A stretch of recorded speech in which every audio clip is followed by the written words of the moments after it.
Okay, and here we are again. Guys, I know I've been spitting out these videos every day, but what I'm trying to do is to get, this is going to be the last series I do probably for a while until I can come up with something different to talk about. But over the past few months, I have accomplished what I've wanted to do, and that is to cover the contents of the book. And I've done that through my videos so that if a person is not a reader, they don't have to order the book. They can just watch all of the videos and receive the full benefit. Actually, the videos are even more detailed, more descriptive. But after this series, this video today and the video tomorrow, I will have completed pretty much the whole book aside from chapter 1, which is basically an intro, just letting the audience know that, hey, I've been a part of Torah. I've come into the theology. I've become very familiar with the theology. I'm pretty well versed in Torah, being a part of that community for a while. So, and the purpose of the book is to shift the Torah paradigm. You know, my first book in this series was called Crushing Conceptualism in Modern Christianity. And that book was to pretty much do the same thing, shift the Christian paradigm, and talk about some things, some points of theology. I mean, this is a good value too. It's I'm not as Torah minded when I wrote this book, but it definitely talks about some of the deceptions in the church, and it exposes the dark agenda behind the elites, the spiritual forces who are at work in this world. And so both books are beneficial for different reasons, but this book, Shifting the Torah Paradigm, I have been a lot more passionate about this because I feel like, even through a lot of these conspiracies and things that we see, and we come into the knowledge of biblical cosmology and different things like that, I really feel like this is the one topic, this in Shifting the Torah Paradigm, that it really will change your character, because it eliminates a lot of the lust for blood and the death and destruction. Just a lot of this killing. I don't really know how to explain it other than to say that you develop an appreciation for life and creation and what the Creator intended, that environment or that community that He originally imagined for humanity and the animals. And if you're sick of this world, and that's what this book, it was more like shows you reasons why you should hate the world and seek after the Father. Okay, just so many areas of deception. Whereas, like I said, one is meant to tear things down, and this one's meant to build things back up. Okay, I mean, they really work in different ways. That's why you should read them in order. But yeah, in my opinion, two very good values as far as cost wise. During the time I wrote that, I was able to negotiate the price. I mean, we're talking a 580-page book for $24.99. This one's about 400 pages, Shifting the Torah Paradigm, $24.99. They wouldn't let me go any lower than that for some reason this time, but like I said, if you're a reader, both books are a great value. I do have personal stock. If you want a copy directly from me, a personalized copy, I throw in a bookmark, a postcard, and my little business card, things like that. And but anyways, like I said, the point I'm making is that I'm wrapping up this series. I've pretty much covered everything I want to in Shifting the Torah Paradigm. And where I wanted to end off in this I guess endeavor is to go back to the garden, and cover the context once again in full detail. And this series is very important because the first video, it just really showed you why people are eisegeting the text of Genesis chapter 1. And from a Christian perspective, it might not make sense, because most Christians do accept that Genesis 1 teaches a civil environment where humans and animals thrived together and communally. They coexisted, they cooperated together. They didn't have to kill to eat, to live, or to survive. They lived off of the vegetation of the earth and the fruit trees. Okay, most Christians understand that, but shifting the Torah paradigm, that's why I wrote this to the Torah community, because they're the ones that seem to want to pull Mosaic law into the creation account to interpret it. And so that first video was just to show you why people do that, and that's really it. Is they're so devoted to this legal system that was, a lot of it was invented by man, but they are so invested in that legal system that they feel like it violates that system to interpret Genesis 1 in terms of a plant-based garden lifestyle. And so that's what the first video was. It showed you why people do that. That's the reason. The second video, it showed you one of the methods of eisegesis that they use is to distort the dominion and redefine that word dominion, redefining the word subdue. And so we looked at that. This video, we are talking about food. What is food? And this is basically another, we're defining food. It's another look at a second method of eisegesis that people use, and this one is becoming more popular too. And when I talked about it briefly yesterday, where people, they pervert Genesis 1, verse 28 and 29 to say that, no, that was not an instruction to humans and animals to eat plants. That was an instruction just to humans to eat animals and plants. Should I say that again?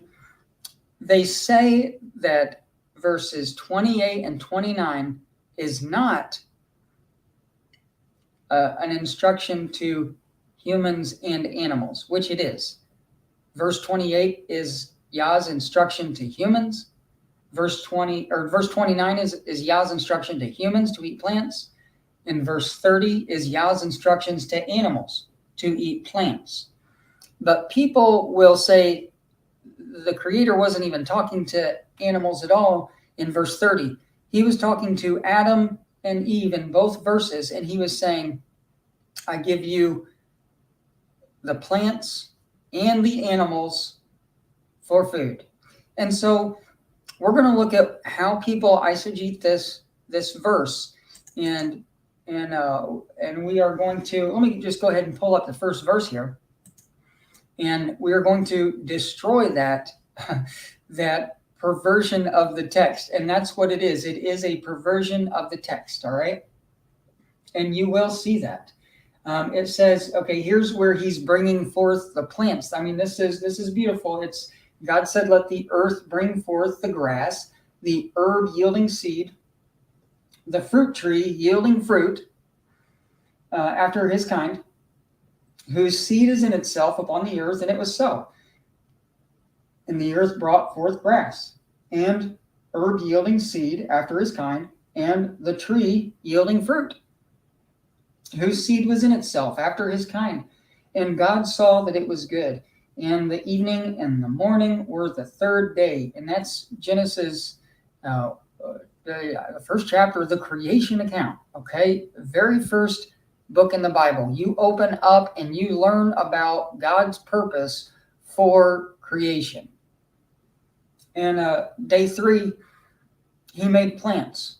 And that's significant because, I mean, basically it's significant because it was there when the humans and when animals and humans were created next, okay? He had provided a food supply ahead of time, okay? So can you imagine being present the day the plants came forth? It would be, it's kind of hard to picture, especially since the earth no longer produces some of the plant life that was supported by the pre-flood antediluvian environment. And if you know anything about ancient antediluvian petrified trees in modern landscapes, Google that. Petrified ancient trees in modern landscapes. It was not a lot of people believe this, but like Devil's Tower, for instance, when you really look at things for what it is and the characteristics of what's left, it's easy to understand that, hey, these are tree stumps. And I know that's difficult for a lot of people. The Crushing Conceptualism, that book I showed you a minute ago, that goes into it a little bit. But anyway, it's beneficial to slow down when you dive into the text. The Creator, he spent 6 days working to complete the heavens, the earth, the plants, and all the living creatures. All right. Each day was significant for different reasons, different designs. And each design came with a specific purpose. So like I said, notice the timing of the vegetation. It was created day 3, before the animals were brought forth, before humans were created.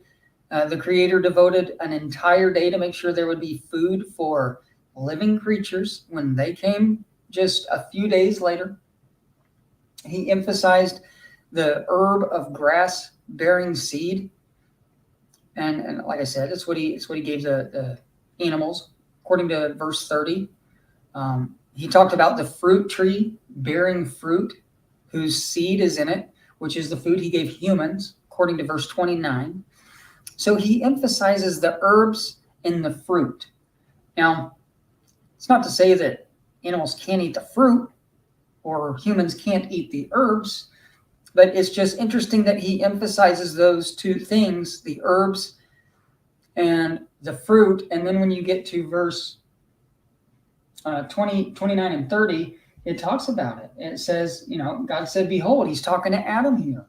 I've given you every herb-bearing seed which is upon the face of the earth, every tree which is the fruit of the tree yielding seed. Okay, so it talks about herbs for humans too. So, but when you get down here to the animals, it says, to every beast of the earth, every fowl of the air, I have given every green herb for food.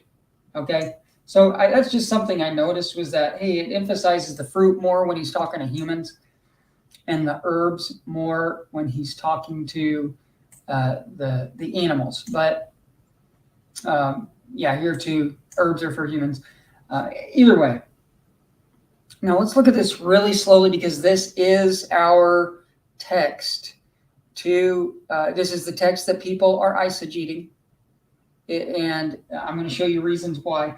And God said, he's talking to Adam, I have given you every herb-bearing seed which is upon the face of the earth, every tree in the which is the fruit of the tree, yielding seed. To you it shall be for meat or food. That word meat is not in reference to flesh. It's just a generic word that means food. And that is such an easy it's just such an easy thing for meat eaters to do, or flesh eaters. When they see that word meat, they don't know that prior to our generation, meat, and maybe a few generations back, meat was a common word for food. It wasn't a common word for flesh. Now, we'll look at some texts that talk about where people do specify the difference between meat and flesh. As a matter of fact, I have it over there. I was going to read something really neat. Maybe I'll save it for tomorrow. I might do that. Reading in the Gospel, the Holy 12. Guys, there's so much in that book about flesh eating and the Messiah's purpose. Anyway, let's move on for now. So the passage we're looking at, it establishes that the context. That's what it establishes, the context of creation, the context by which we can understand the remainder of our story. It states these principles that express absolute concepts. Mankind was given plants for food, okay? And the animals were given plants for food. So these basic tenets, it's easy to see. It's straightforward. These basic tenets, all right? That's what they are.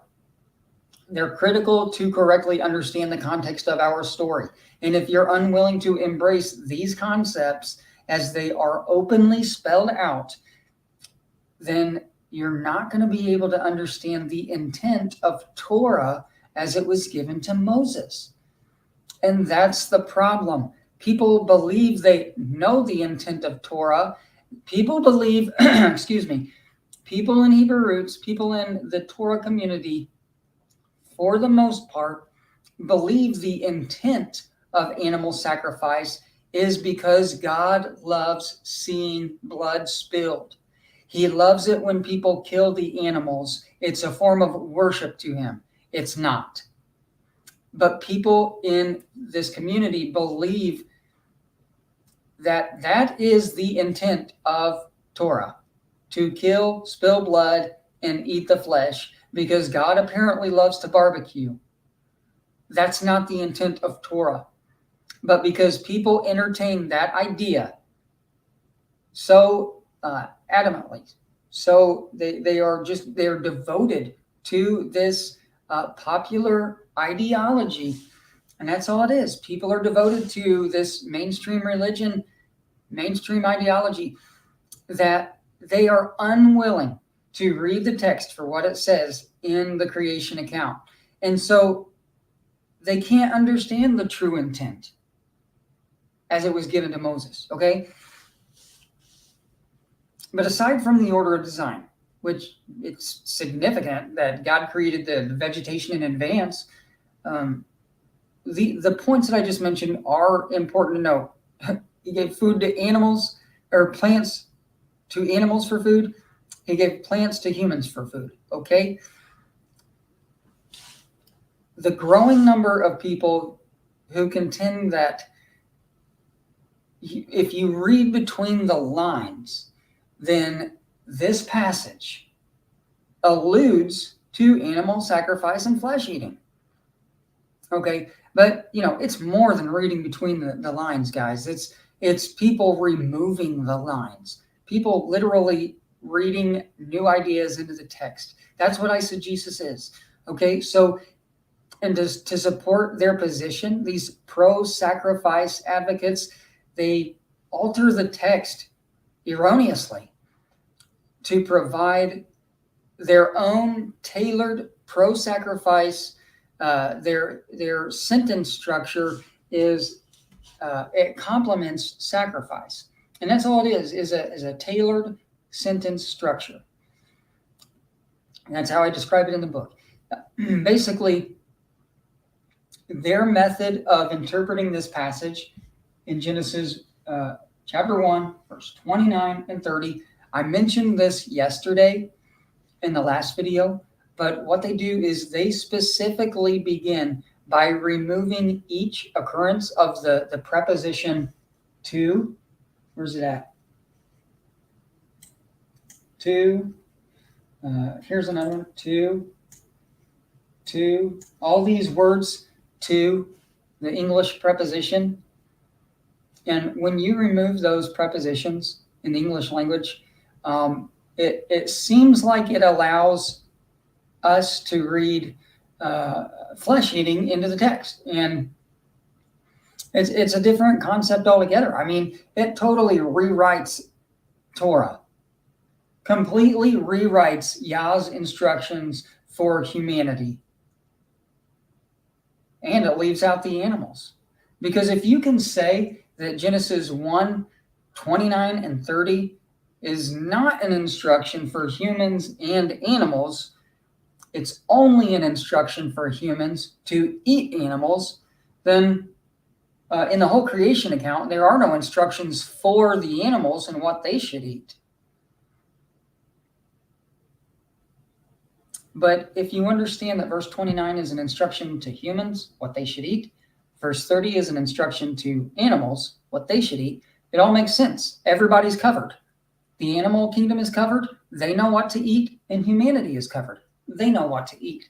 But when you say both verses are an instruction to the humans only, it leaves out what animals should even do. It's like their significance level. It's just all of a sudden, well, they don't even matter, because it doesn't matter what animals eat, because we're supposed to eat them anyway. So why even put an instruction in the Bible for animals and what they should eat, since apparently this is an instruction to eat the animals?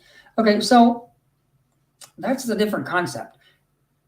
And this is why it blows my mind that for me to read this, I have been called a blasphemer by these people who eisegete this text and say that no, this text is an instruction for humans to eat animals. Oh, and by the way, Jesus is currently killing animals to atone for your sins in heaven. These people who are teaching this stuff, they call me a blasphemer for reading this text at face value for what it clearly, openly states. It's clear and concise, guys. Okay? But in their minds, by omitting certain words that apparently don't belong, in their opinion, these words don't belong. You can expand on your private interpretation of the Creator's instructions, and you can suggest that, hey, he offered the animals to be food for Adam and Eve, in addition to the plants. And here's how they do it. Like I said, they remove these words too. I don't know what you guys are watching on. If you're watching on your phone, I'm trying to get this as big as I can for you. Okay? I even got myself down here in the corner. But it says, I have given you every herb-bearing seed. It shall be for meat or food. Okay? And, you know, this is verse 30, where the Creator is addressing the animals now. To you, to every beast of the earth, to every fowl of the air, I give you the herbs for meat. But no. That's not what they do. They say, no, you have to remove these words too. And every time you do, look what happens. If you remove the word to, here, and here, just all you got to do is just, take out what you want. And they accuse us of that because we believe some of the scribes were liars. But they do the same thing when it comes to Genesis chapter 1, verse 29 and 30. They say, just remove whichever words you don't want, rewrite it. Make it say what you want. Make it favor your lustful flesh-eating lifestyle. You can do that, because we are the authority. We are the spiritual elitists. We have Torah. Abraham is our father. And, it's that same Pharisaic mindset. And then they go back to Genesis and they say, oh, we can interpret this the way we want. So, and that's what they do. Sorry, did something pop up? Anyway, remove the twos, and here's what you get. I've given you the plants for food. It'll be meat for you. And every beast of the earth, every fowl of the air, everything that creeps on the earth. I give it to you for food.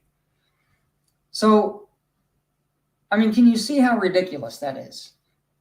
And here is the same thing I talked about yesterday in the video. I kind of skipped ahead to some of the content I was going to talk about here in this video.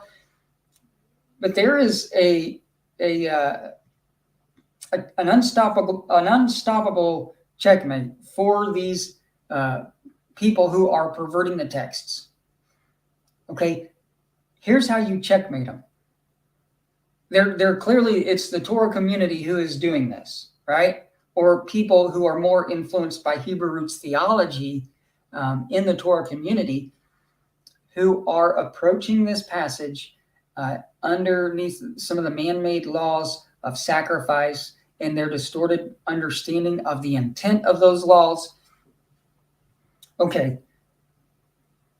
if this passage is an instruction for humans to eat animals, listen up now, then it's an instruction or an allowance or permission to eat every beast of the earth, every fowl of the air, everything that creeps on the earth wherein there is life, I've given to you for meat. So if their interpretation is correct, then there is no clean, unclean restriction system whatsoever. And we're allowed to eat pigs, shellfish, you name it. We can have it. Because by your theology, your doctrine, your eisegesis, your interpretation of this, we are allowed to. You're saying that this is an instruction to eat all the animals. Checkmate. You can't do it, guys. That's why it doesn't work. Okay? You just remove the twos in verse 30. Yeah, you can rewrite the Creator's terms of covenant for Adam and Eve, as well as the animal kingdom. And now, instead of understanding what is plainly stated in the text, you can say that mankind was given plants, beasts, fowl, every creeping thing for food, every animal you want. There are no limits. But, I mean, despite the usage of the word to, that it's just a preposition, right? And, ignore that. All that aside, you got to completely ignore the entire narrative to import that concept of eating animals into the creation account. Okay? If you read Genesis chapter 1, nothing hints towards that. Nothing makes it would even lead a person to believe God made the animals to be killed and eaten. Okay, we looked at that yesterday, a lot deeper. In Dominion, we showed how the civil environment that we were all put in together, and how it was a community, a civil community, guys. It's painfully obvious that we're dealing with a severe case of eisegesis. And it's also important to note that, I think I already mentioned it, but the word meat, don't let it confuse you. People use this word in reference to animal flesh only today, but the Hebrew word for meat, it's okla, means food.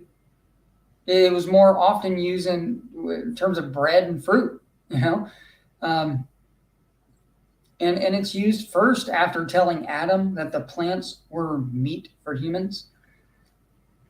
The plants are okla, meat, food in general. And then he addresses the animal kingdom. He says, your meat, your okla, is the herbs of the field. Okay? So regardless of this word, the preposition to, either way, it fails to identify the animals as meat.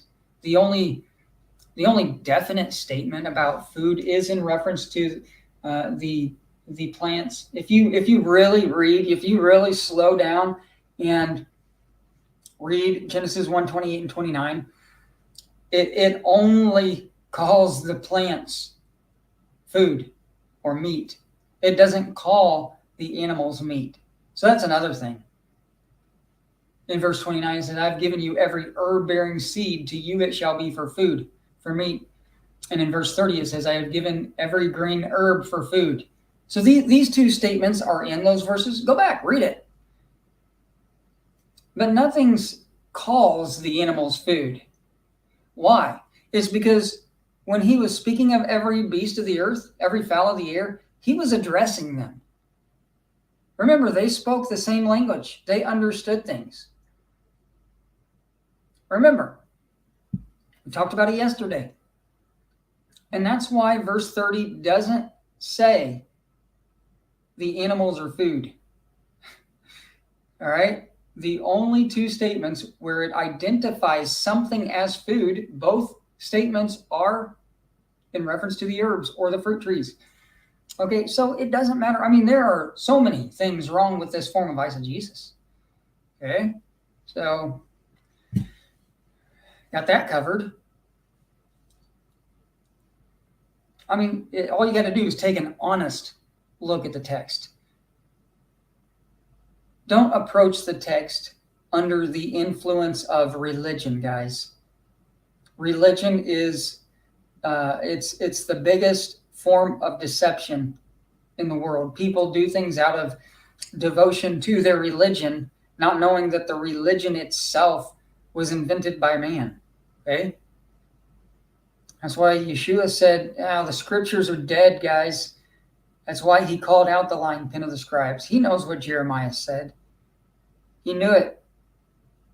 And that's why he was saying, don't listen to the laws of the Pharisees. That's why he ended animal sacrifice in the temple. He was abolishing man-made law, man-made tradition. Okay.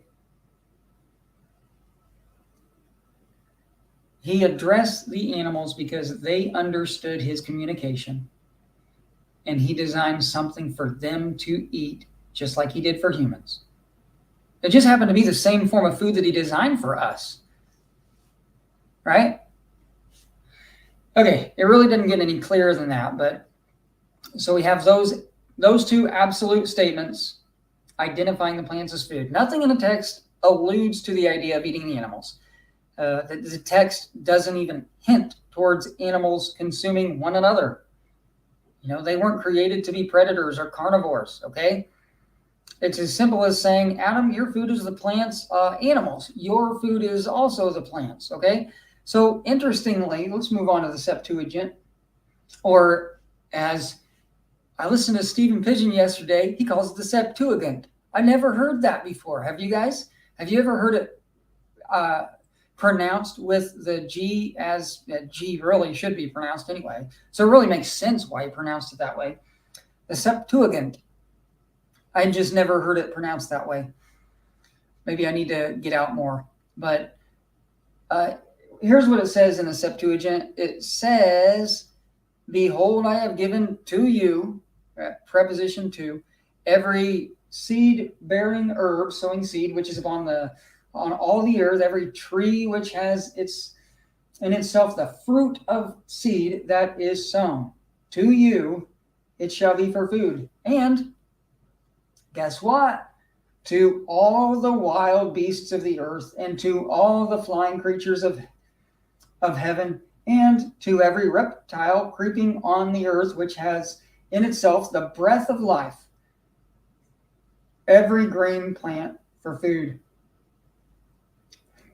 That's Genesis 1:29 and 30, according to the Greek translation. Okay? Now, here's where it gets interesting, as if it's not already, because we've already pointed out so many problems with it.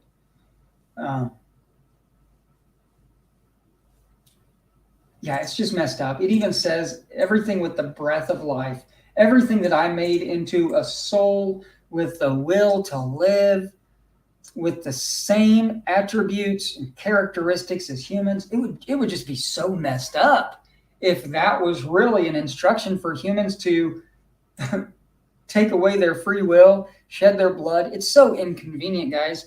I'll tell you what's convenient. Walking up to a tree, plucking an apple off the tree, and eating an apple. What is inconvenient, impractical, is walking up to a cow and killing it, watching the struggle, watch it struggling to survive and get away. It has the will to live. You're watching something that has the breath of life, that has been made into a living soul. Watch it go from life to death, and then dismembering its body, cutting into it, mutilating its carcass, and then pulling out all the stringy organs and ripping away the ligament tissue and tendon, muscle tissue. Just your hands are covered in blood, and then putting everything you don't want in a pile, and then finally you're left with this meat that instantly starts decaying as you kill. Once you kill, take the life from an animal, it instantly starts decaying. You have something dead that you call food. I'm not going to call it food because it's not meant for food. You have something dead that is instantly starting to decay. It's impractical, it's inconvenient, whereas that apple that you just plucked from a tree still retains that life. I mean, what makes sense? Doing all of this to a cow or a giraffe, that's another thing. A guy who's real popular in Torah, I remember one day he was talking about Noah and the ark. He was like, hey, man, I went to see the ark exhibit and Ken Ham, and they only had 2 giraffes. That's a problem, guys, because giraffes are clean animals. Did you know you can eat giraffes? And he was making a big deal about how we're allowed to eat giraffes if we want. It's just messed up. How can you look at a giraffe as food? It's just messed up that he's, they're on he's got a popular channel. It's just messed up, guys. All right, I got to move on. Now, when you're dealing with these people who eisegete the text, they're going to suggest that translators must have added that preposition to, to, insufficiently. That's what they say. I mean, the one guy that I listened to who was refuting veganism, saying that it's a false religion, it's something it's a pagan religion that a lot of people are being deceived about. A lot of Bible believers don't let it come into the true faith type stuff. He was saying the people who translated the Septuagint, even the Masoretic, the KJV, these translators, they made a poor translation decision. And, I've seen examples where that's the case because it happens. But it's quite an allegation to say that every English version of this passage made the same mistake, and every English version that I found, all the renderings are the same. They agree with one another. I mean, I'm talking KJV, ASV, the Amplified, the AMPC, the BRG, the CEB, the CJB, the Darby, the DRA, and I have a list of about 50. I'd say there are about 50 here. Some of them I don't even know what they are, but I looked at them and they all agree. So what I'm saying is that it is quite the allegation to say that every translator made the same mistake. Okay, in over 50 versions of the Bible, the Septuagint even, which is pretty big because people, they say that's an even more reliable version. I believe the word "to" belongs in the text.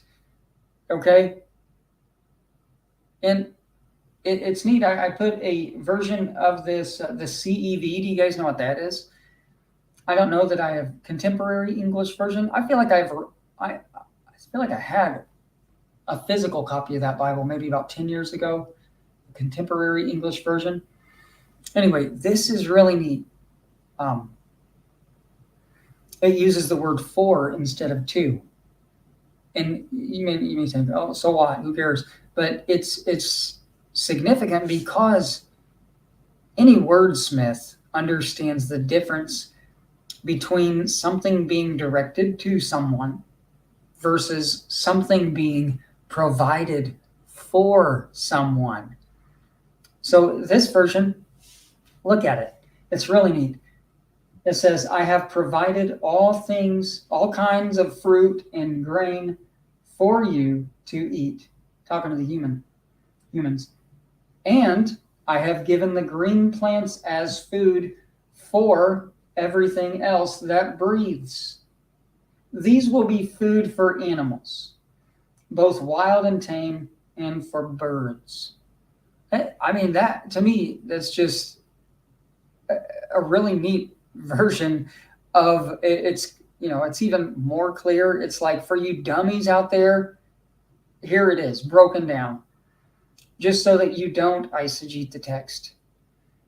The plants were given for food. I have provided this for you. Okay. Anyway, I think I've already built a solid case that animals were never created to be eaten by humans. But again, you got to think about the absence of clean and unclean. If some animals were created to be eaten by humans, then it's odd that we don't have any clarification within the creation account. It seems odd, doesn't it? Especially for a religion, Hebrew roots, that so heavily emphasizes dietary restrictions. And if the Creator designed animals to be eaten by humans, then why did he not design all of them to be eaten? And I think it's funny that according to that eisegesis eisegetical interpretation that we looked at, he did give us all to eat every beast of the field. But no, like as far as Hebrew roots, the religion, or as far as these food laws, these restrictions for animals, like if that really was God's intention for humans to eat animals, some animals, why didn't he create all animals to be eaten? It doesn't make sense that God would design some animals for food if only some were suitable to eat.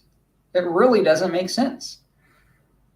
Okay, here's a group of animals. Your purpose in this world is to be killed, to suffer and die, and to feed the humans.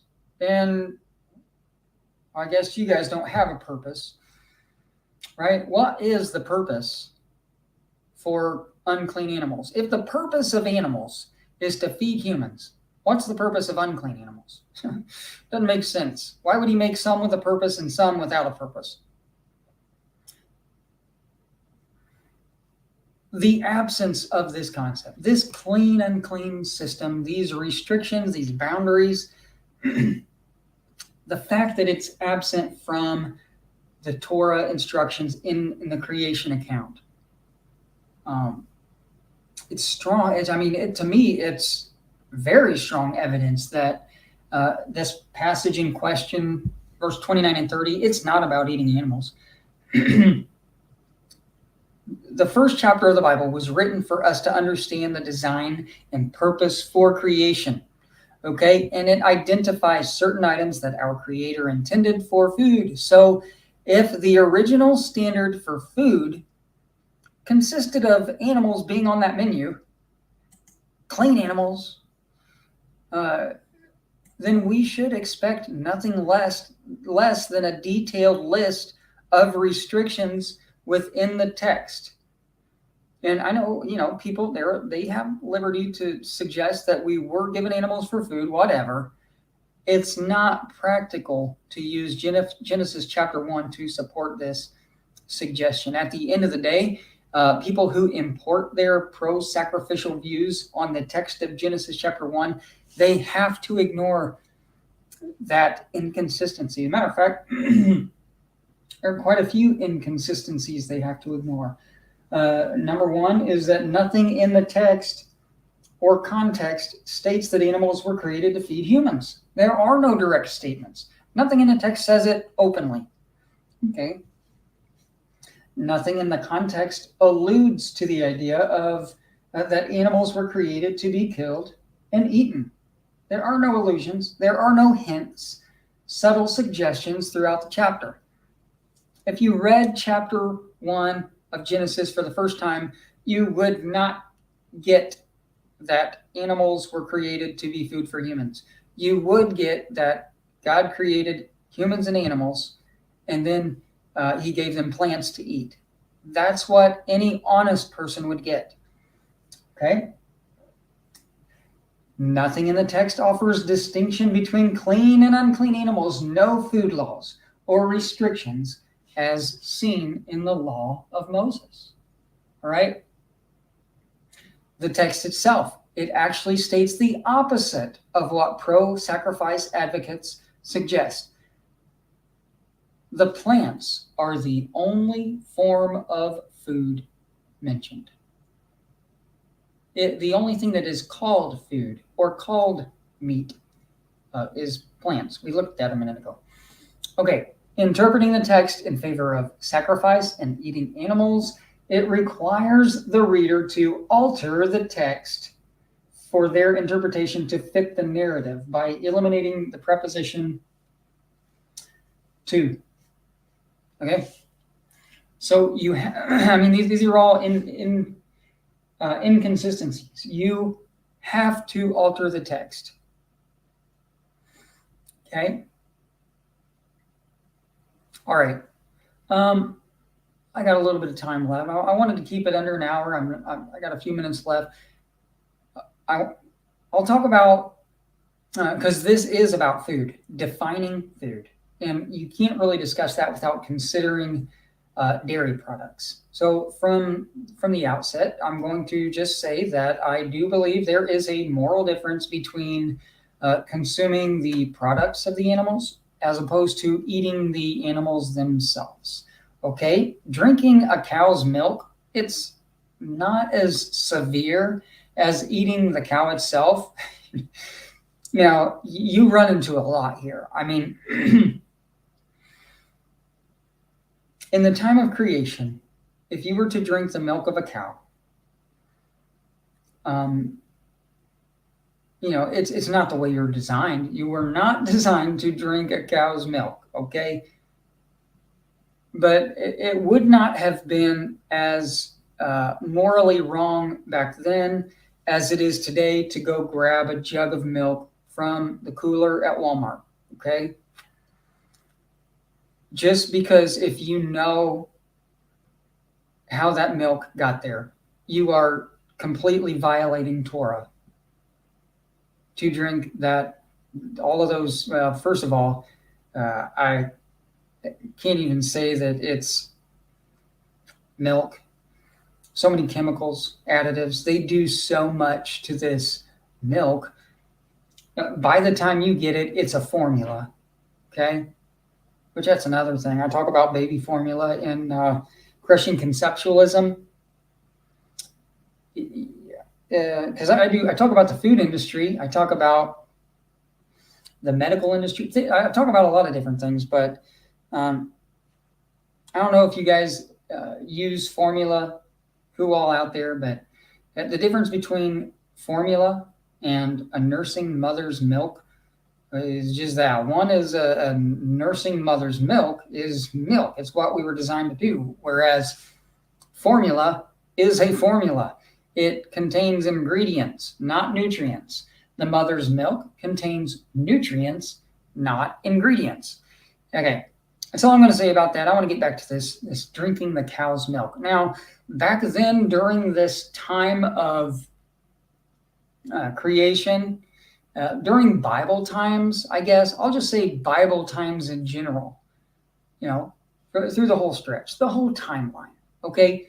Milking a cow the way it used to be done and drinking that milk, I don't really see anything morally wrong with it other than the fact that we were not meant to do that. It is not in compliance with creation. Okay? Now, the good thing is that pure milk does contain a lot of nutrients, okay? And this is why, there are some vegetarians who can do it right.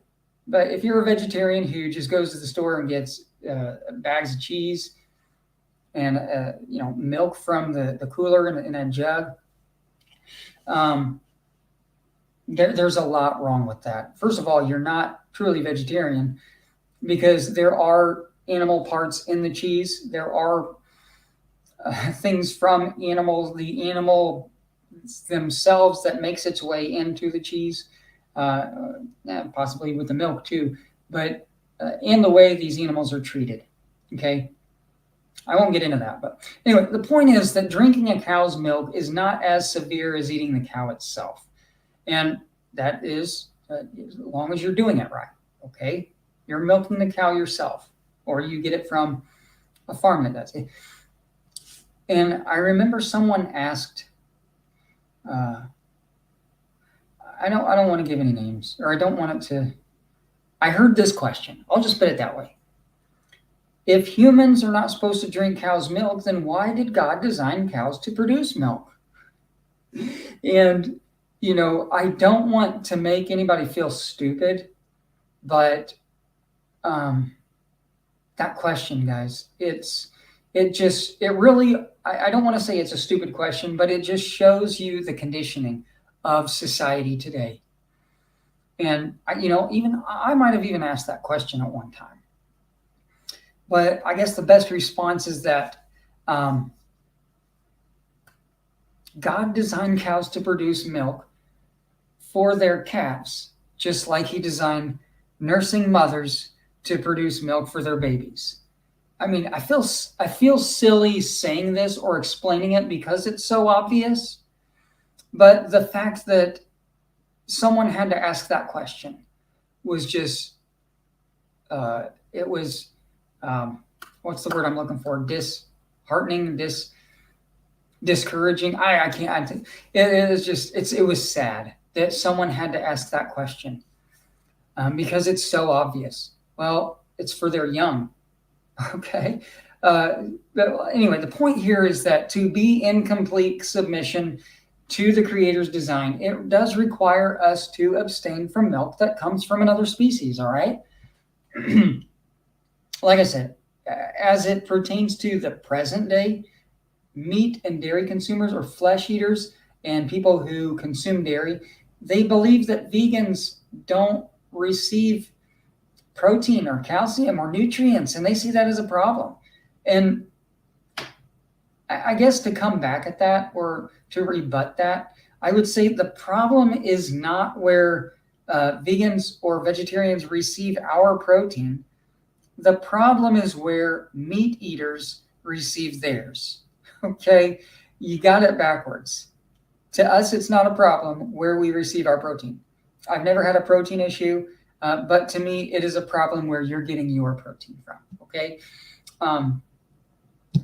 third-party nutrients. I'll go over this a little bit tomorrow, and how those nutrients, they're filtered through the anatomy of the animal before meat eaters get their protein. Okay, so basically people who eat animals, they receive unnecessary saturated fats, cholesterol, lactose. That's why it's a problem where they receive their proteins from. For us, it's not a problem. We're not receiving those unnecessary fats, cholesterol, lactose. If you avoid the middleman, though, killing a cow and eating its flesh, you can receive nutrients directly by choosing a plant-based diet. You can receive essential nutrients, vitamins, minerals, proteins, fats, fiber, antioxidants by consuming the plant itself. Okay, none of those nutrients are compromised by traveling through an animal first. Guys, this is good. I'm defining food. That's what this is all about. Defining food. You got to get it in your heart. I mean, in your spirit, if you want to understand complete submission or compliance to the Creator's original Torah. Okay. What about calcium? Has anybody ever heard people say, "Oh, if you don't drink milk, you're not getting sufficient calcium"? Well, guess what? Calcium is a mineral that comes from the ground. It is transferred through vegetation, which vegetation is the conduit that our Creator designed. So basically, plants are the natural conduit, and animals are an unnatural conduit for humans. Okay? And sure, I get it. I understand that you can receive calcium from cow's milk, all right, whatever. But it's not natural for humans to drink the milk of another species. So, like I said, if we understand how easy it is to eliminate the intermediary, we can find purer, Purer, it's a hard word to say, purer, kind of like rural. We can find purer forms of calcium directly from plant-based meals. It's no different than any other nutrient. It's not just calcium, everything. And the modern food industry, it has its own golden calves. I mean, this whole milk agenda, the milk commercials, milk in itself is an agenda, okay? And it's ironic that so many people are diehard milk drinkers, but when you begin to talk about the process of bottled milk from the cow to the supermarket, what all is involved in that process, they can't handle the information. It's too graphic for them. We tried. We have family that we've said, hey, watch Food Inc. They say, oh, I can't. I just had to turn it off. So what they do is every time we try to show people something and how disgusting it is, they try, but then they turn it off, say, oh, I'll just ignore it, but I'll continue doing it because I'm addicted. It's normal. It's convenient. It's always been a part of our life. They can't separate themselves from it, and they can't look at reasons why they should. They will just continue in this matrix. People who are offered the red pill, they turn it down because they don't like what they see. Okay? Society, they've somehow, people have just arrived at the point where we believe a human mother's milk is only sufficient until the baby can transition over to the milk of another species. Children today, they're weaned off a perfectly healthy source of nutrients only to become addicted to a highly processed milk. Milk that comes from a four-legged beast that has been beasts that have been pumped full of antibiotics and hormones. The milk, it's in the process, in the factory, it's stripped of all the beneficial nutrients, and it's replaced with foreign additives, preservatives. It's basically formula for adults, and that's why doctors, pediatricians push. They bully mothers into, they don't want you breastfeeding. We were bullied. My wife was determined. She went through so much. These pediatricians are the salesmen for formula companies. They get kickbacks. They don't want you nursing. They want their money. Okay, I know this for a fact. And I talk about this in Crushing Conceptualism, but we went through it firsthand. The doctor went as far as to say, well, you're risking brain damage if you don't switch to formula. He literally told us this. And we said no. We never went back. How are you going to tell us that the Father's design, our Creator, something's wrong with that design, that doing it is going to cause brain damage, where he wanted to pull our child away from nursing and give him formula, which is nothing but ingredients. He wanted to take the nutrients away and put us on ingredients. Guys, there's something wrong with that. All this that's happening, it's living proof that we have been misguided by the nations. When we believe that milk from humans is only temporarily beneficial, while the processed milk from the animal kingdom is a better option for the remainder of our lives, right? We've been duped, all right? There is mass deception, okay? Nature itself, it teaches that the ground produces the food that humans and animals were meant to consume, all right? He causes, look at this, what I got up here. He causes the grass to grow for the cattle and the herb for the service of man, that he may bring forth food out of the earth. It's beautiful, right? In well over 50 Bible versions, each one agrees that plants were provided for humans and animals, and there's not one single translation that identifies the animals as food for humans.